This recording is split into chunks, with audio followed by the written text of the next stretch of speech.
Dwaro matimo lokruok e tend Islam SUPKEM kaging'ur ewi gino magiwacho ni osekelo pogruok maneno e lela kagilose romo ma jokanyo ma jotend din Islam mawuok Imbo mar Kenya manobagi e karalam ma Jamia e boma Busia.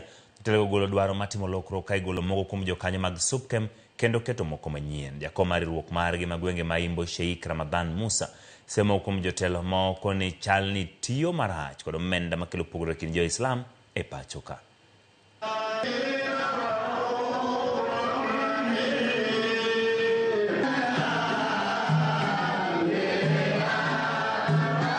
Na kama viongozi walivyosema kwamba basi uangaliwe uongozi wa SUPKEM una matata urekebishwe kwa wakati ufao. La kusikitisha zaidi, chairman wa SUPKEM amewaondoa wale matrustee ambao kwamba walikuwa wanasimamia mali ya umma.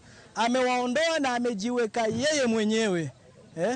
Inna lillahi wa inna ilaihi rajiun. Vile vile tuna maswala ya zile bursaries zinazotolewa na nchi tofauti tofauti za Kiislamu kwa ajili ya wanafunzi wa Kiislamu ambao wanatoka katika jamii maskini waweze kupata kuendeleza masomo yao. Hizi bursaries and scholarships namna zinavyotumika, namna ambavyo utaratibu wake unavyotumika ni siri kubwa sana. Hakuna uwazi.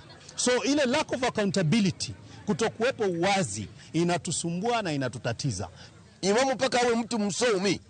That's why tunasema kama sisi maimams katika regional hii ya Western ya kwamba SUPKEM waondoke ndani yake, maimamu ndio waongoze chama cha SUPKEM ambao kwamba kuna uweledi wa elimu ya dini na huruma ndani yake. Walipochagua ile SUPKEM, sisi Bungoma tuliandika barua ikaenda mpaka Nairobi kupinga kwamba sisi hatujatambua uchaguzi wa chama cha SUPKEM na haikutekeleza kwa sababu kuna ufisadi ndani yake.